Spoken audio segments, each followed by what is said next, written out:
Hello, everybody. Welcome back to another episode of Wireheads. It is episode 40. Can you believe it, folks? We are at episode 40.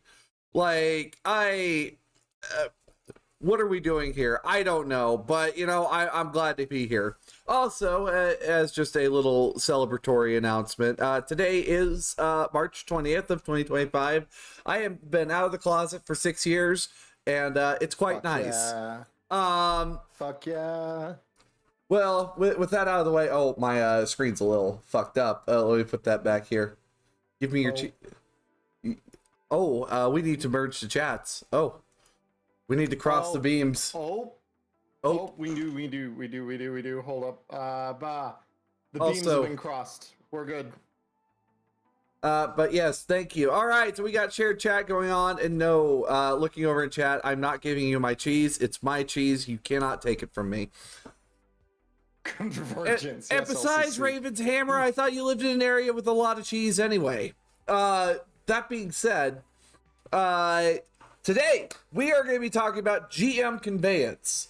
And also, there's a DLC that kind of fits perfectly into what today's episode is as well.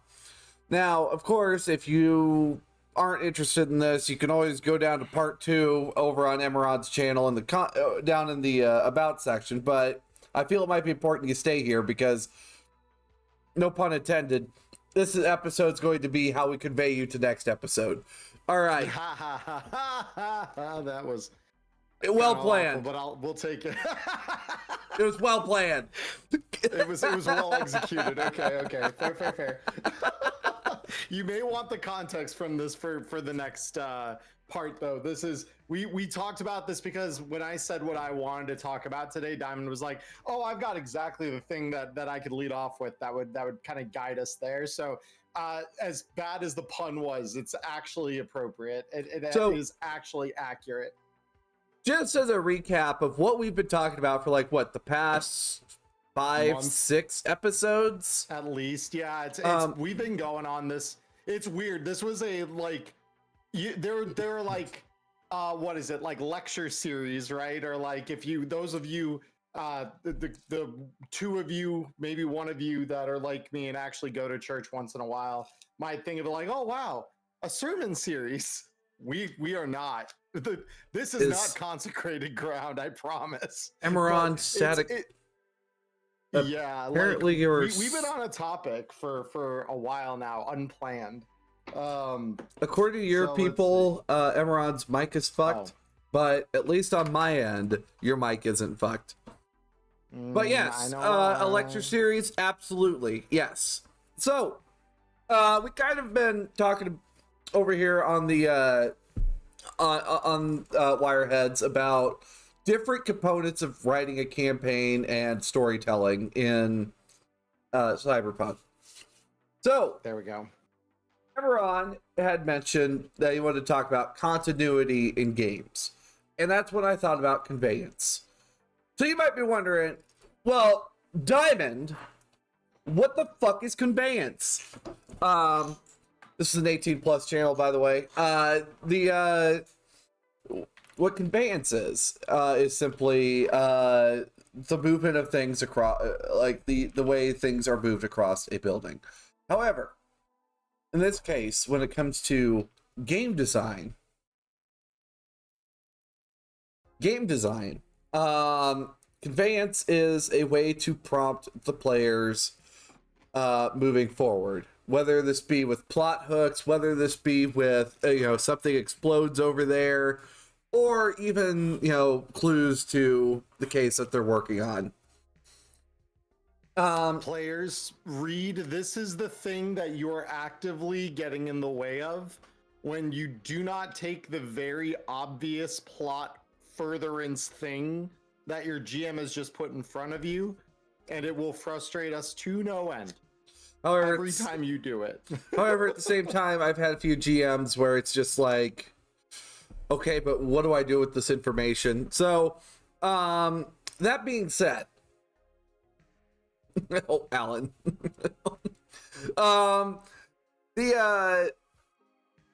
So some of the things that we have in our toolbox we go back to the back of the core rulebook. And don't worry, we'll get in on what this month's DLC no PR is. It is related to these episodes, this episode split into 2 videos if you're on YouTube. Yeah. But we have, of course, the beat chart. We've talked about developments. We've talked about how to close out campaigns and how to write through the middle sections. But now that we look at like the middle sections and like the arcs, how do we get from point A to point B in order to get from point A1 or A.5 to AB?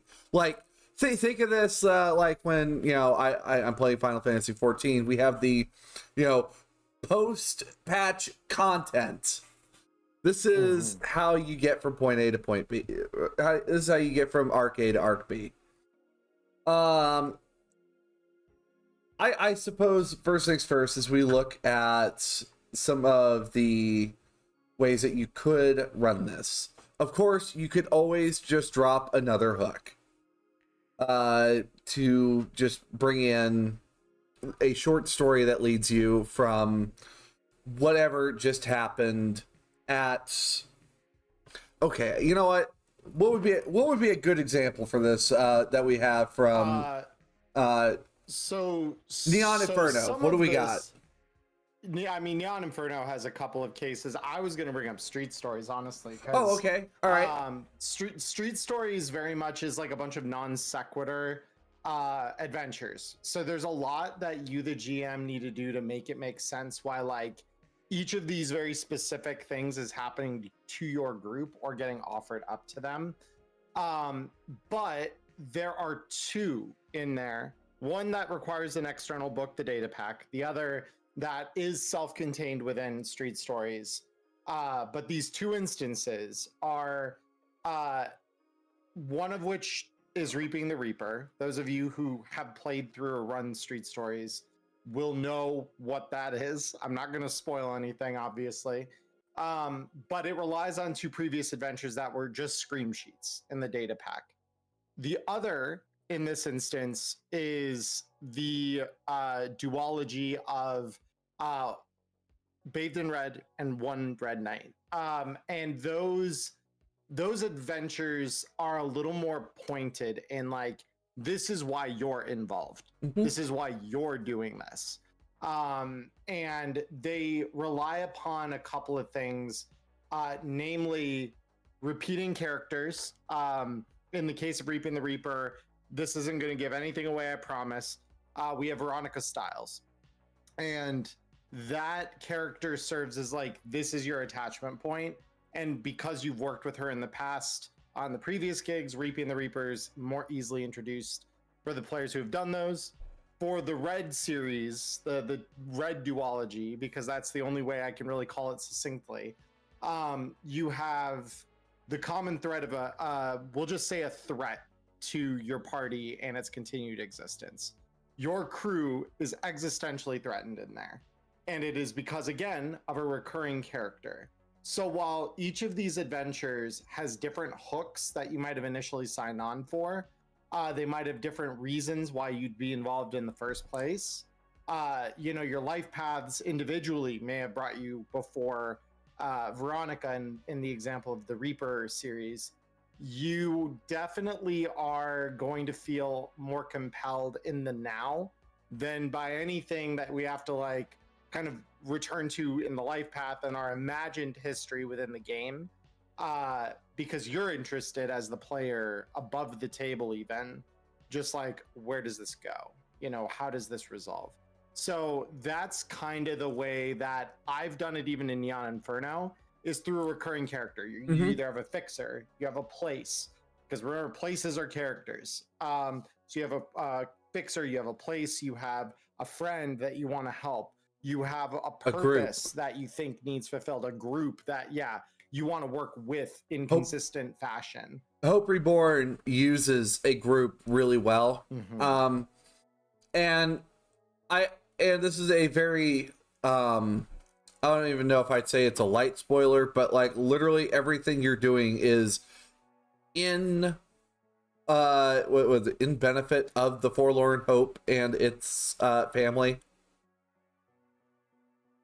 Yeah. So Yeah. that like having a central cause is an important way of like, well, we got this done, so what's next? One of the other thoughts also when we look at other weird ways that I've seen campaigns get conveyed, of course, is when the bridges get burned. Mm-hmm. So Yeah. I have been in a campaign where we've had all of our bridges burned, and this one being not even being a Cyberpunk campaign, but it fits quite well because I actually, I've also had a Cyberpunk campaign where we literally had all of our bridges burned. Yeah. Yeah. It's fun. So that leaves you guys, the players, to figure out where do we go from here? What is our next step? How are we getting out of this? And and like with my first crew where I was playing as Diamond Dust, I lost my entire crew. Like I was the only one that survived as the Wirehead after the events of Reaping the Reaper. Everyone else died. So one of the things that needs to be done, of course, is you need to gather a crew. So, the GM had set me on basically a journey to go find competent help. And, that was awful. Well, no, it wasn't awful in the way of, the GM wrote it well. It was just the people I had to go through. It was just, paying money out of pocket, not only for funeral costs, but also hiring fees. I do not recommend it. Try to mourn your chooms one at a time. It's much, much better that way. Oh, yeah. But of course, in Beyond Inferno, we were no strangers to the, nearly the entire party got flatlined. Very cool. Like, that was something we dealt with too. It's very good. So, with the gathering of a new party, this new party may also even have other things going on that maybe you get dragged into. Maybe your party has, some bigger fish that they're trying to fry, and then you are filling in the shoes of someone else that died in the party. And that You're is the Julio of the party. Yes. So with that, what that leads to is not only does it give you and your new party a way forward, because maybe your other party is already getting booked for this job, you just have to be brought on. It could also be that your party will help you with whatever business you have to remain. Why is there blood on these shoes? Don't ask. Another form of GM conveyance that I personally don't use too often is the corporate anvil that hangs over the head of the party. That one can be a real tricky one because sometimes the whims of the corporation might change, or it might be very, very specific. And it's like why I used it like during Black Spark. Very much, Derek had one goal for the party, get it done.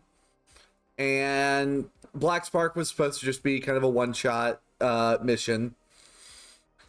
And it creates this pressure to keep the party moving forward, that they need to find answers to get themselves out from underneath the issue of the corporation. Emmerron, have you ever had that kind of story come up at any of your tables as a player or a character? Because I know you've talked about the Netwatch incident. Yeah. Or max tack? Yeah, max tack has definitely come down in our heads because that was how our GM got us. We made some very off script choices in the red duology. There's a kind of the halfway point when you move from one to the other. There is a guy who's supposed to get you into the events of the second adventure that we decided we did not like. And he was the one who presented the corporate yoke, and our media was not having that. We're a combat zone group from South Night City. We literally called ourselves the South Night City Wolves. You called us when you needed someone dealt with and couldn't do it like legit, basically. You have me, a former gangs, doc that patch him up after like turf wars.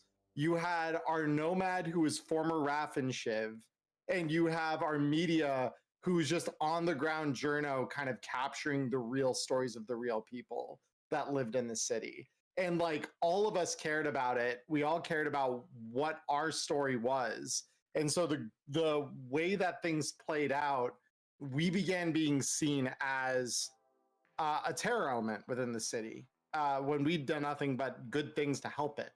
And so like it was a combination of the way that we were getting played burned all our bridges for us. We didn't have to do anything. We were being framed.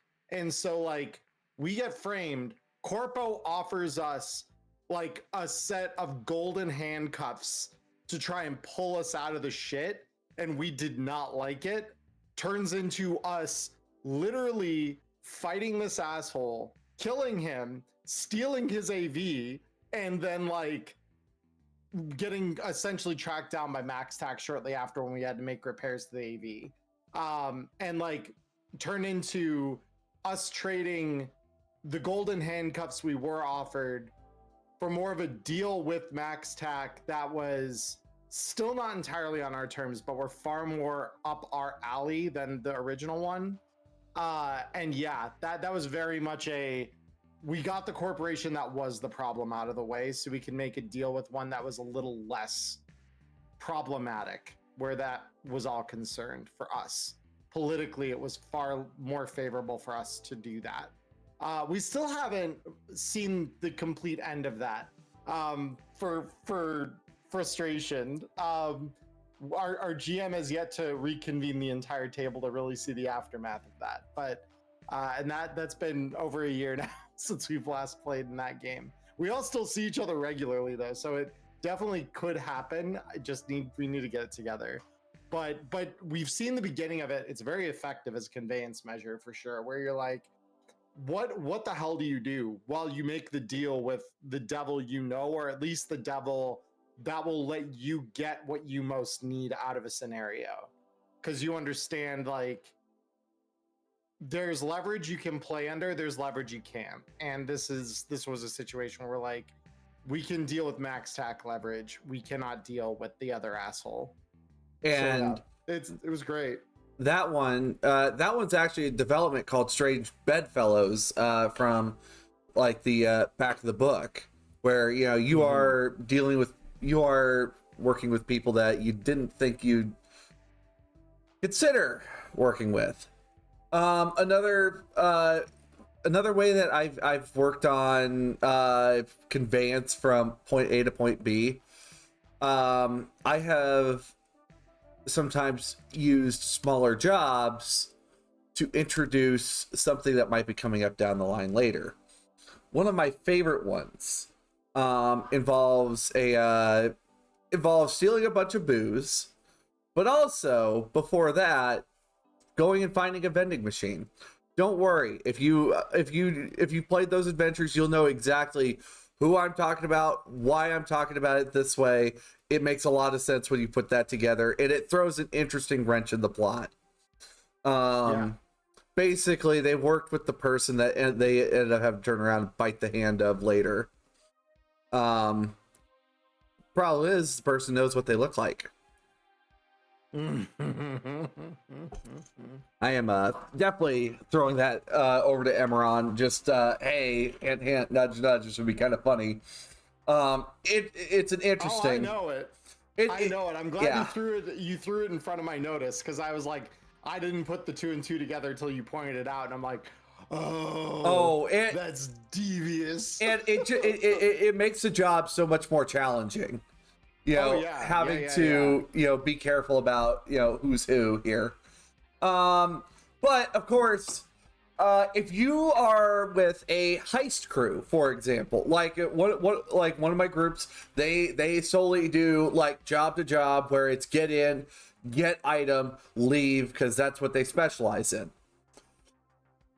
Sometimes the conveyance between the two is winding down from one job and prepping for the next one, which includes smaller heists to get a 5-finger discount on those pieces of equipment they really don't want to wait till night market to buy, and really don't want to waste their precious spent eds on, or they're too expensive for what they actually can earn between then and then, because the one that keeps coming up in the one game that Diamond's part of, that for a while there, they're like, I want to steal a Gorgon.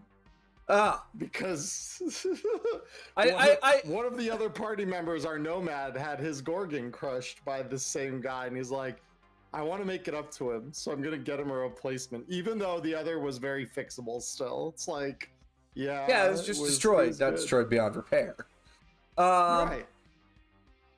But the big things that you're looking for with conveyance is you need to find a way to, you need to find, what did the party do? So we're going to take, for example, looking at, oh gosh, I am trying to think, what would be a good media reference for this to kind of connect to here? You know what? We're going to go to Blade Runner.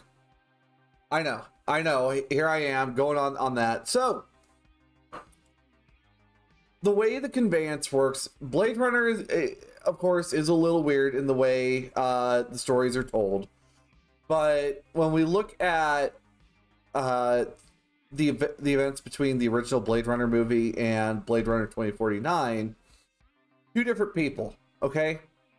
Of course, Rick Deckard, packs all of his stuff up, takes off out of the city with Rachel at the end of the first film. In the director's cut, that's the one that I watch. Don't ask me if Deckard's a replicant or not. You'll find out. So, after the events of that, one of the ways that Kay, the new protagonist for 2049, gets involved, he encounters a burial site where he finds an important breakthrough clue that connects the last case of, or like the last movie with the current movie, and it sends Kay on a chase to go find the people in question involved with that burial. I won't say who all is involved there, but there are ways to tie in what happened during the last session to the current one. Of course, we've talked about the Red duology. With what I've decided to do here with Gutter Rush, Anna Lee Gardner made a return from Black Spark. And, she's continuing to hunt down the use of technology that's a little too smart for its own good. And as we saw last night, the party dealt with somebody that decided to copy and paste one of Euro Business Machine's AIs into a bunch of fucking bandits, and change them a little bit to give them their own personalities.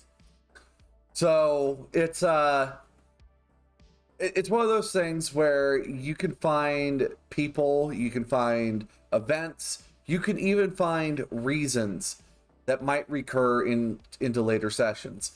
And also on top of that, Why are they still doing this? Because in the case of Annalie Gardner, AIs are a persistent threat. I don't know about you, Emmerron. I think AIs are a threat.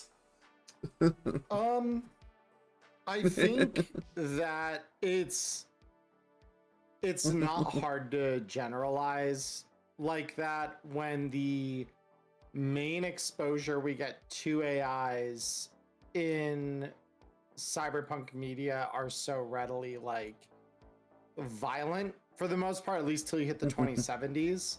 2070s is kind of where you watch that argument begin to kind of fall apart pretty quick, because you have like, while certainly they're not altruists, you know, you have AIs like Alt has become, as well as you know, even yeah, exact. Delamain is very like it's very heavily like pushed down upon you, like he is an AI. His lawyer doesn't want you to talk about it though. Right, exactly. It's like the PR spin is that, yeah, it's just some really smart cabs, but it's, you know, everyone is very aware if you played any real amount of Dell's side quests that like, no, like this is just, it's an AI. It's an AI. It's a very much an AI.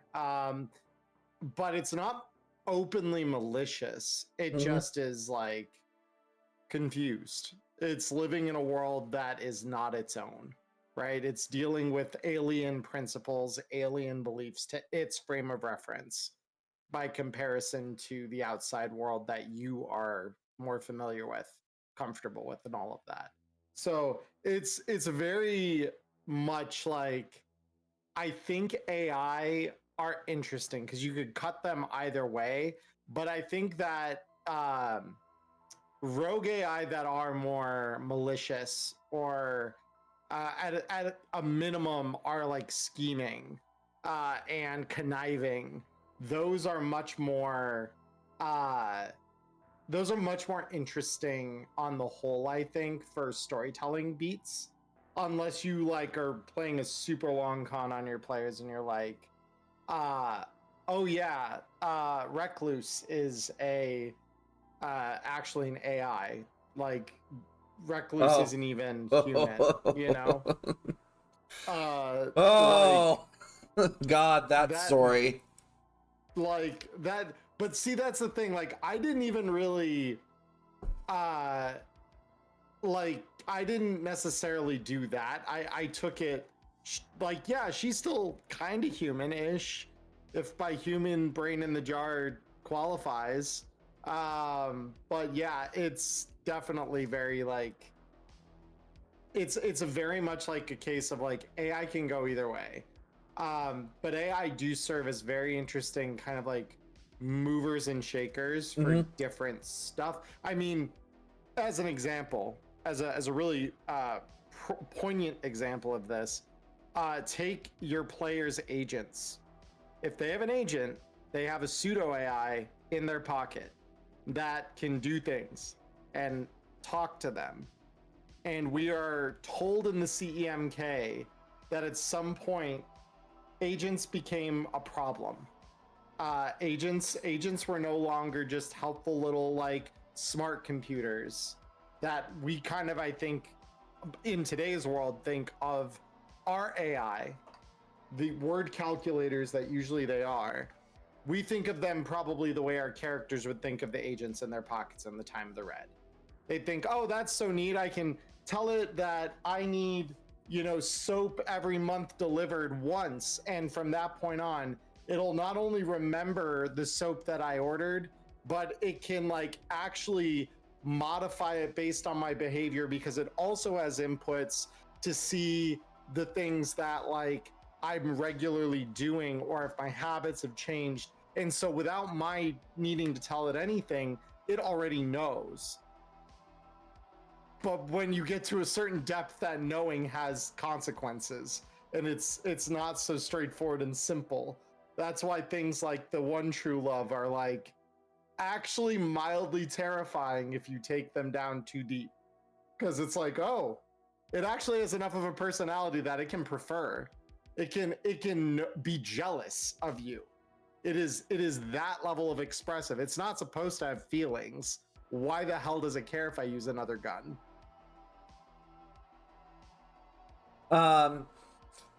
Yeah, and like AI, they do make for a very strong tool because they can keep popping up in places that you don't expect them to. I suppose another conveyance tool that we have, of course, is a non-living but continuous threat. One of the things that I've introduced in Gutter Rush that will become a bigger thing in Red Genesis, of course, is this really interesting variant of blue glass that kind of becomes this glitter, if you would. Not the glitter you know in 2077. It's bad. It is bad, and it's popping up in places. So, it could just start off with one case, and then suddenly someone passes glitter around at a party.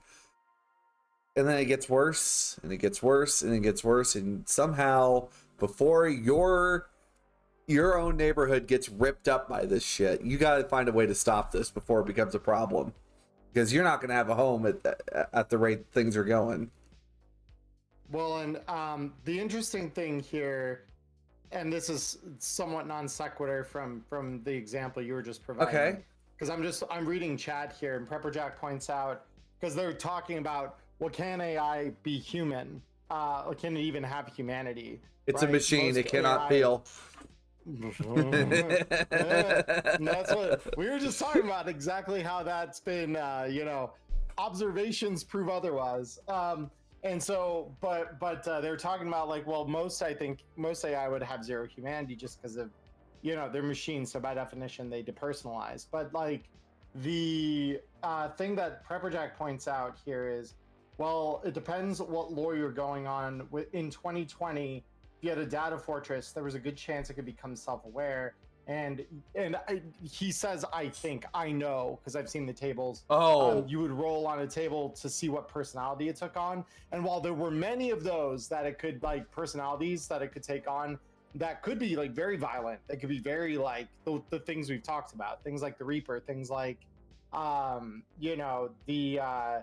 the other like AIs that we've regularly dealt with in the form of rabbits, or like at the bare minimum they could be sort of Machiavellian like types. Like I think we kind of are, after I've played through 2077 so many times and read into Alt's actions with context more and more, it occurs to me like, no, Alt isn't acting in any way to be like a saint.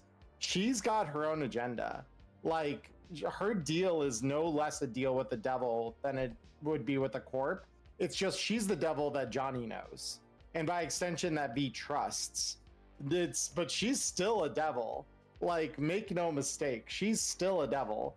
And so there is some personality type.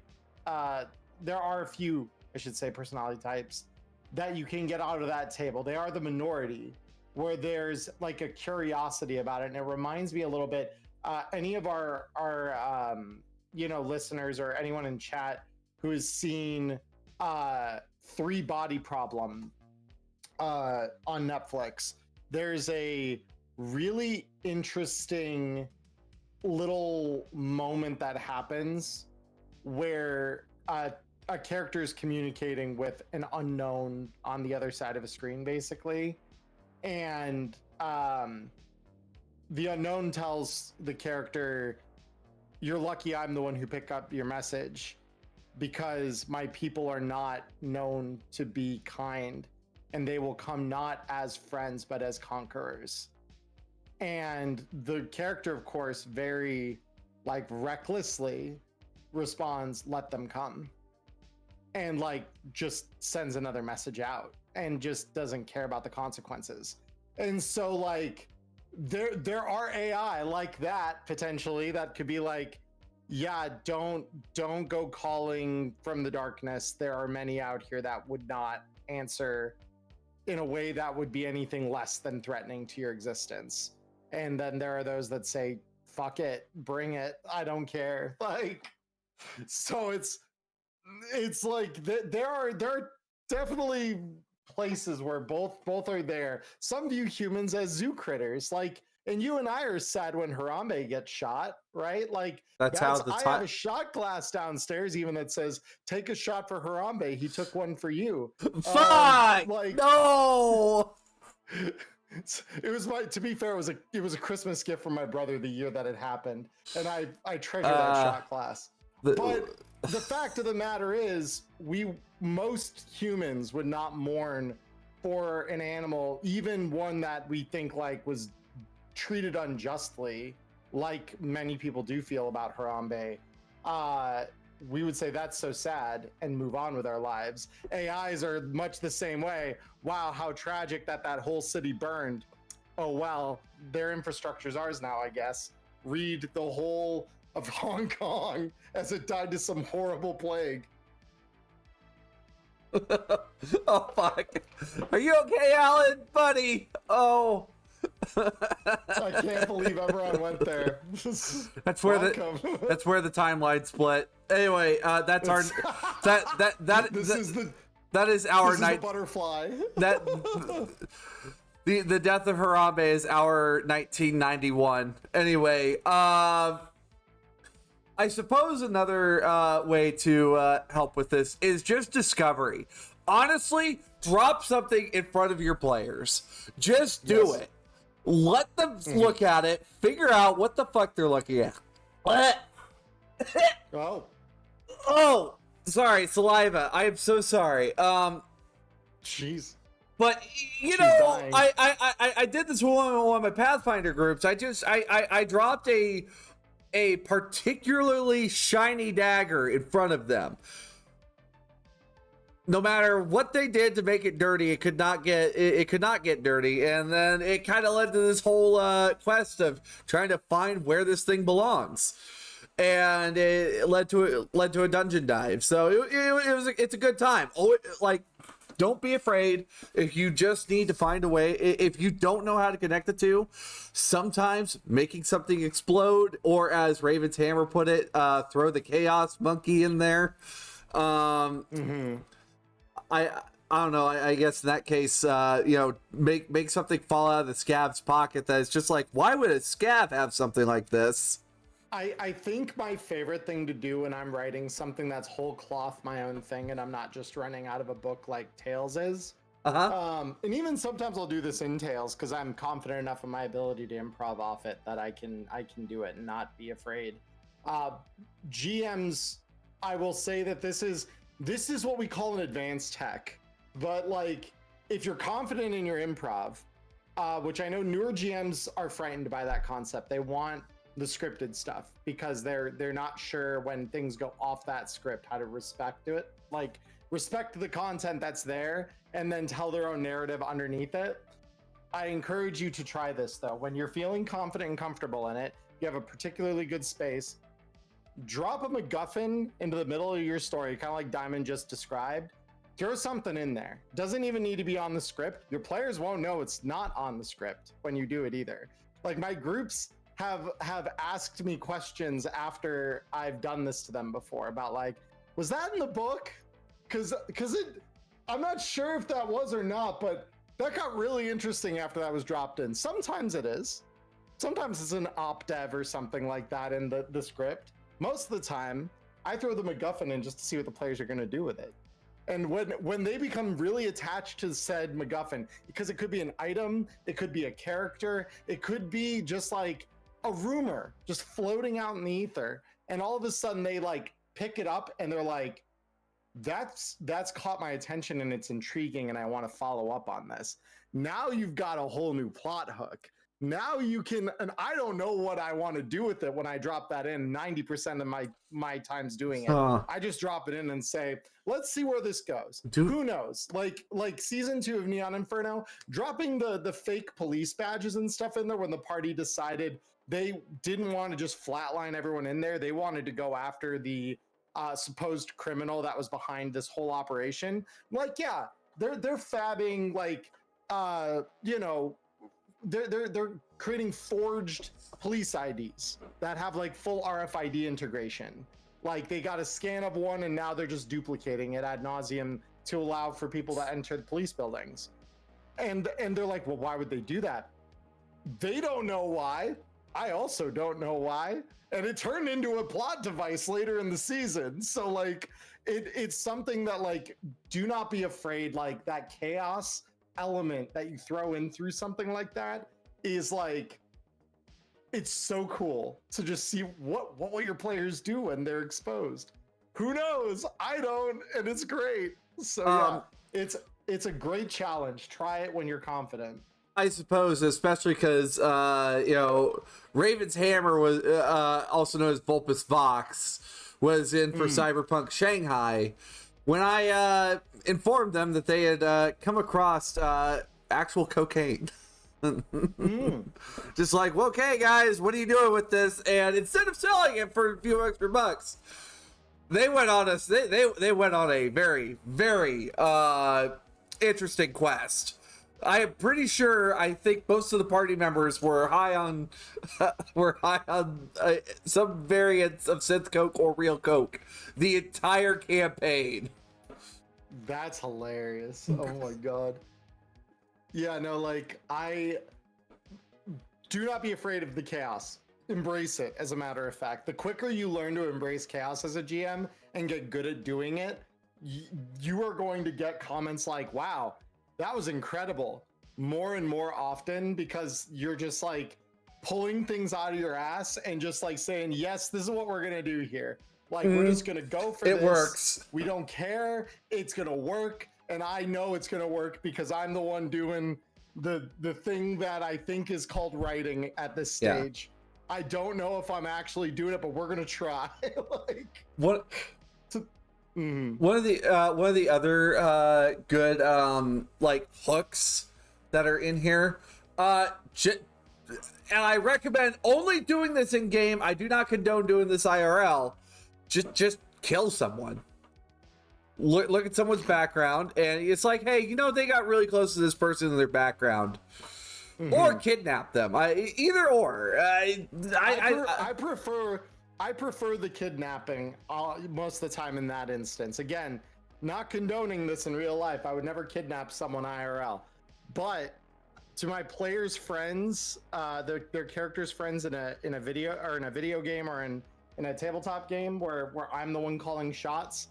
Like, yeah, just whoop. All right, cool. So guess whose friend or protege or that cute kid you met that one time in an adventure just got plucked up by whatever greater evil you were tracking. Like, guess what? They're getting taken off to some unknowable dungeons somewhere in the city. Find them soon or else. Like, it's such fun time pressure that, like, if you can fabricate it out of nowhere, just like all of a sudden, whoop, all right, cool.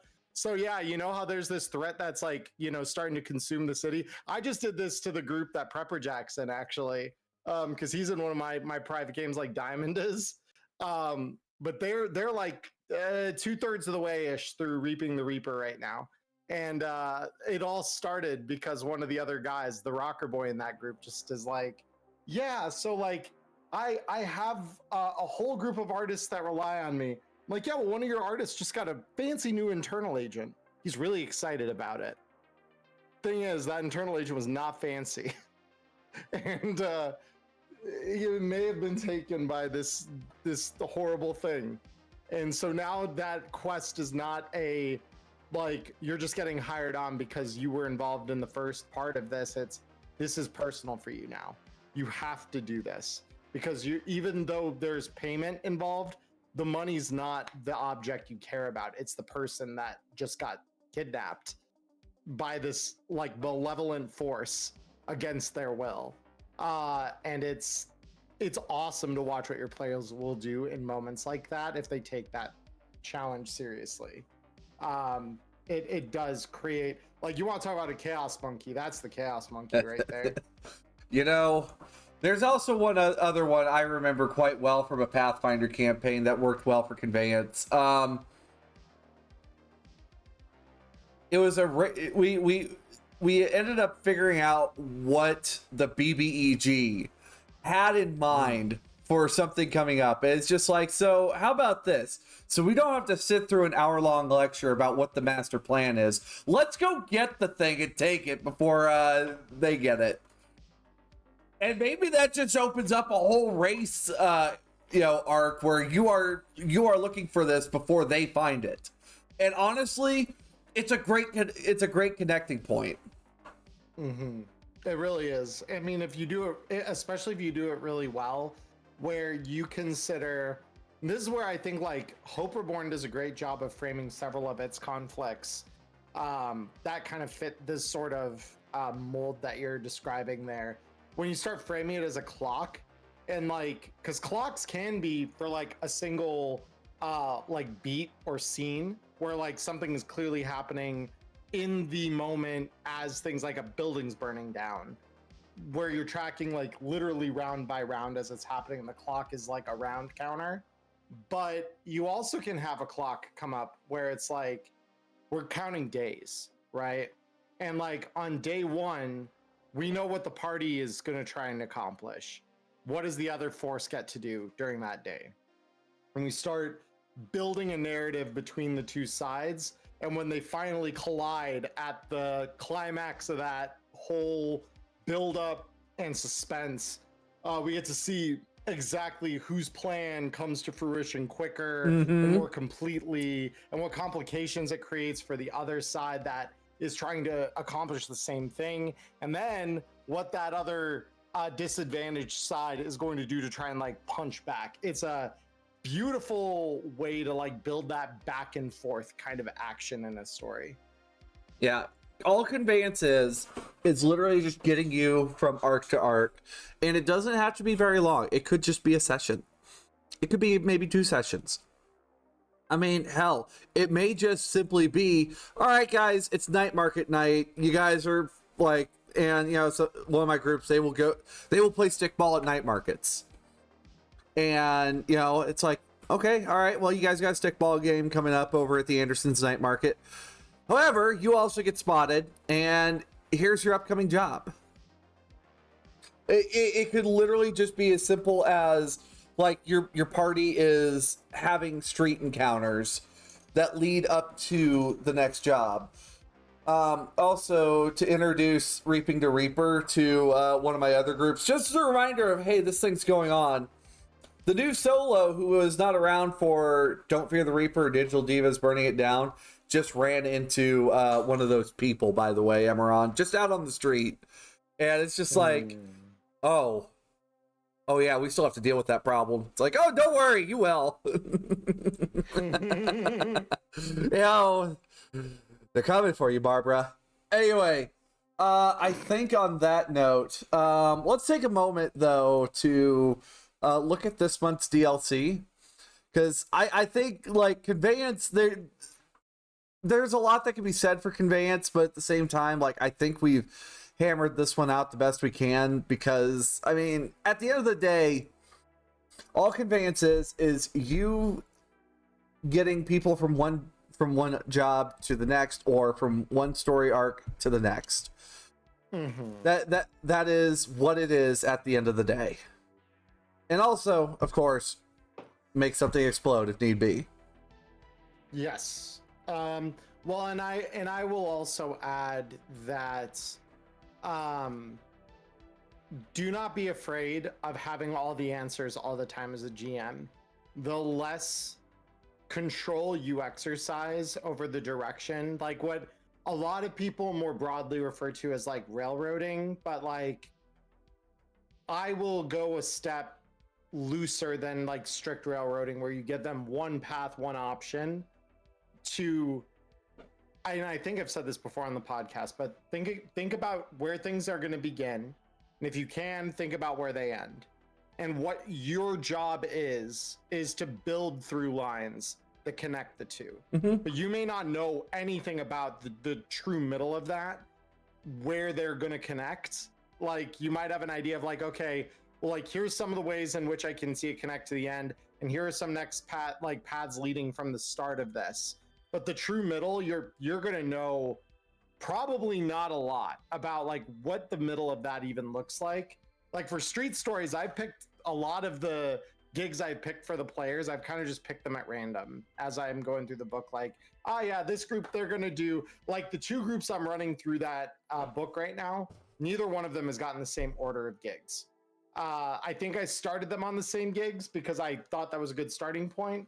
And then from there, it's been random, like what they get. And like, I just had like a specific set that I wanted to run as the end, and that's it. And it's like, okay, cool. Like everything in the middle, we're just going to see what happens. I'm going to connect them as they make sense. And it's worked out mostly okay. For the most part, it's worked out pretty okay.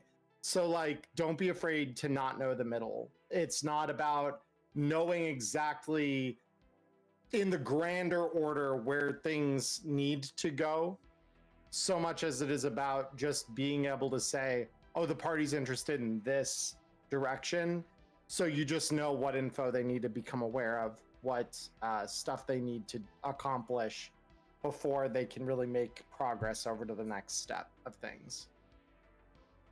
Also, Robin, thank you so much for the $100 towards the moving fund. I greatly appreciate that. My goodness. But yes, Nomad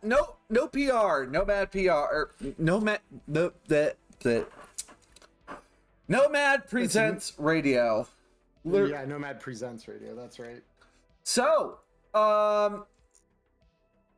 this week, the genius over at our Talasaurian Games, that is Rob Barefoot, has used some of his fantastic voice acting skills, which we will have Rob on the show here in a few weeks. I'm working out the details for that, and we're gonna be talking to him as our mentor Dice, but also as Rob Barefoot of our Talasaurian Games.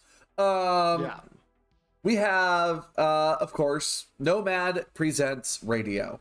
Angie Wu meets with Bly Harjo, a nomad from most likely it looks like Santo Domingo, like when I was reading through the initial conversation. Oh, by the way, yes, of course, as always, like the running joke on my channel, you can download this over at ourTalasaurianGames.com under the free section.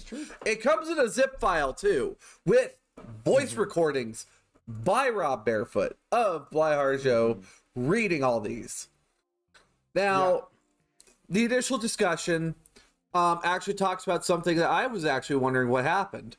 Angie Wu 2.0, which I'm curious why 2.0, but talks to Bly Harjo about what is Nomad Presents Radio. Now, if you really think about it, no PR, if you take out the O, it's NPR.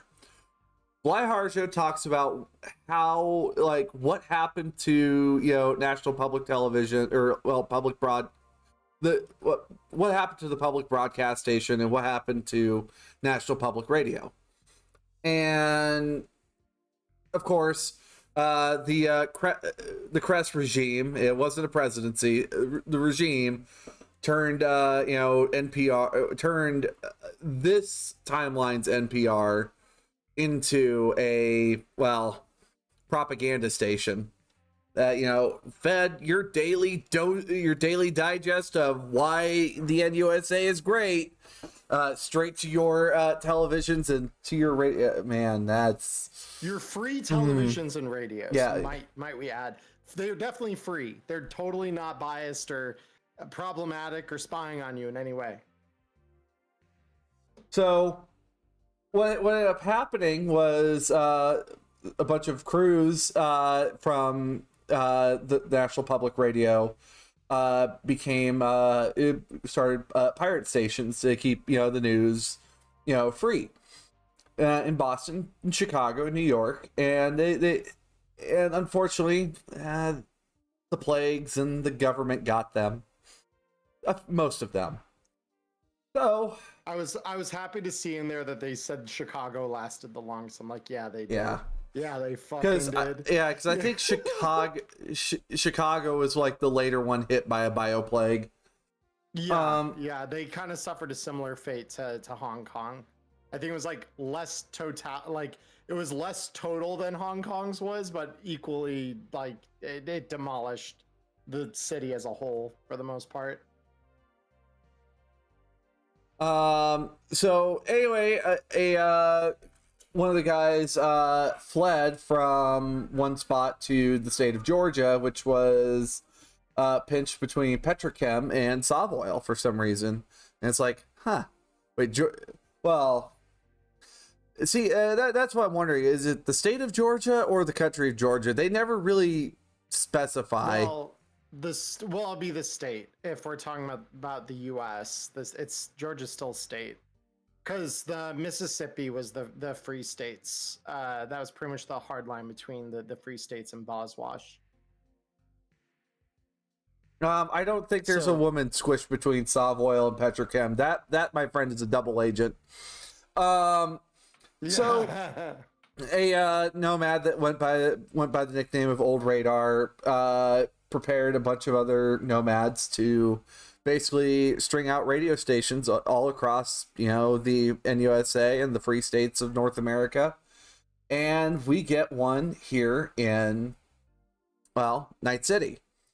So what it has is it has a variety of different programs, which, by the way, looking at these, I think these programs are actually fantastic, like what they've got up there. This could actually be a helpful GM tool for you to convey, like, information to the party over time as well. Of course, we've got car chat, where it's two brothers that are in cat. We've got Skinny wanted to yell. Hello, Skinny. What's up, cat? Hi, Skinny. Hello, Skinny. Welcome to the show. Congrats. But looking at car chat, two brothers and expert mechanics from the folk Nomad Nation who answer questions about vehicular problems from non-nomad. Do you think that would provide a situational bonus to land vehicle tech? Do you like, if there's a chance their answer gets their answer gets questioned, their question gets answered? I mean, look, if there's a helpline that you can call for a trauma team to walk you through a particularly problematic medical procedure that you're doing on the side of the road after your friend just got shot up by gangers, like, I'm sure that if that can grant you a situational bonus, this could. Like, I don't see why not. I'd give a +1 for it. So then we have Whistling Simon with Curious Crimes, which I'm all about some true crime every once in a while. I mean, I listen to Chris Hansen talk about his work, and I've listened to some other true crime podcasts. I think this is some good stuff here, where you could even pull out 2020 lore about major crimes that have happened. Martes con Marta, early morning program sharing news and gossip about street level happenings in Santo Domingo. Actually, that would be kind of useful for one of the missions in Street Stories, now that I'm thinking about it. Meet the manager, where Santo Domingo city manager. So we get Teresa Valentino on the air.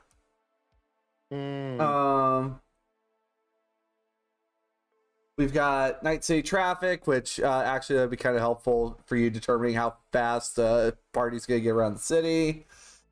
This Nomad Life, a nationally syndicated program hosted by Jeffrey Grail, shares stories told by nomads related to each specific theme. So we might get to hear about, oh gosh, you could come up with some real interesting shit, just like big. Ooh, you could come up with some real big fishtails for that one. The Thursday Theater Troupe, a late night performance program. Oh, so radio entertainment. Okay. Juilliard performance. Juilliard Performers Guild. Why does that sound familiar? I mean, Juilliard is the actual, like, you know, the preeminent, I think, or at the very least, the most recognized theater program in New York, and like That's by extension the country. there. It is. So like, yeah, so like it could be the Juilliard part of that, because I'm like, the whole of that doesn't ring a bell, but Juilliard I know is like, that's big. Like that's the one where it's like, look, like people in business or law would say like, I went to Harvard. It's the people who are in liberal arts would say, I went to Juilliard for this shit. That's the significance of the name. Oh, they're a 2020 gang as well. Okay, thank you, Societal. All right. Also, I never made the cut for the big leagues in theater, so yeah. Watch Your Tongue, an educational program. Each month it explores essential words and syntax of a different language spoken in Night City. It almost always includes music from a local band sung in the explored language. Yo, Interesting. Actually, like these could provide very odd, strange, but kind of amusing situational bonuses from time to time. I see them trying to squeeze in a not explicit but very implicit use case for language suddenly. Oh, in absolutely. that last one. Absolutely. Like, that things to use a language skill check on potentially is that now. Oh yeah, that's interesting. But we have actual like do we want to talk about like the other half of No PR and your half of the episode here? I don't know that I want to talk deeply about it, aside to say, because I'm thinking like we can describe it here, kind of what this is. So the rest of it, and this is so that I don't spoil you, because a lot of these headlines are kind of epilogues to the various adventures that they are emblematic for. And like, while they're not going to explicitly frame like the full story of the adventure, they definitely do spoil certain aspects, and I wouldn't want anyone's enjoyment of those to be deprived. But suffice it to say that there are, those of you who have been around a long time, like Diamond and I have in the broader Cyberpunk RED community, will have familiarity with the Cyberpunk RED Jumpstart Kit. It's still available digitally for sale in PDF form on DriveThruRPG. I think it's like $7. And it's not bad to have it for the adventures. And I think $7 is more than fair for what they give you, because one of the adventures from that is not a scream sheet. So I think there are 3 in there that are scream sheets. And then there's one that's just kind of a broader adventure. So that one broader adventure is called The Apartment. So they give kind of an epilogue to that in here. And then the others they give are The Incident, which is the adventure at the back of Danger Gal Dossier. And then they have one for every single adventure in both Tales of the Red books. So that is kind of impressive. I missed this last page. They also have all the other radio What? Oh, I missed this. Okay. What we got here? Net 54. Royal Blue Media. Okay. Oh, so these are some of the 2077 well, some of them live on to the 2070s. So Royal Blue, the jazz station. Night FM. Okay. NCU radio. Hey, college radio. Yes, I love college radio. I used to be a DJ for our college station. We have Fever Dream. Okay, broadcasts combine Reckoner sermons and some of the best melodic techno and nights. Interesting. Shiv FM. G3 Gun Gal Station. Go. WNS, Killzone, The Dirge, Sangra Yirina. The Dirge. Yeah, the Dirge. The Dirge is one that does survive till 2077. KCP2, Chromatic Rock power chords 24/7. Oh, and live Friday concert coverage. Mortal Rock Radio. Oh, yes. My favorite. That's the one that I nearly always have on. It's like a combo of like that, and I'm pretty sure the other one I do is I think it's Pacific Dreams. In Those are my two go-tos. The Counting Station, a center of number of Night City's urban legends. The station plays different voices, counting in various patterns in varying languages. It's literally a number station. It is literally a number station. What are number stations? You don't know what a number station is? Ritual FM. I don't think Ritual. Ritual, I think, was a later station that showed up like later in 2077. I thought. Ritual is in the 2070s. But yeah, there's no Ritual. Or no, that's Rebel. I was thinking of that shows up in the one that the Rebel Mox shows up in Phantom Liberty, I think. Yeah. So but yeah, so Diamond, you don't know what a number station No, is. I don't. I guess we're gonna leave on. I guess we're gonna end this episode on learning something new. Or actually, better yet, if you want to know what a number station is, click on the link below, and we'll talk about what a number station is. That, my friend, is called conveyance. Thank you. All right. Anyway, I'm Diamond Dust. Thanks for tuning in. I'm sorry about that last minute thing, but I thought, hey, that works nicely with today's theme. So, with that, again, masterful planning by me. Thank you very much. I'm kidding. I'm a GM. I improv everything. I pull it out of my ass, and I like doing that repeatedly every single week. Alan, thank you so much for the 40 bits. I greatly appreciate it. Yeah. So with that, we will see you over on Emmerron's channel. Click on the link below, and we'll talk about what number stations are and continuity. All right, bye-bye.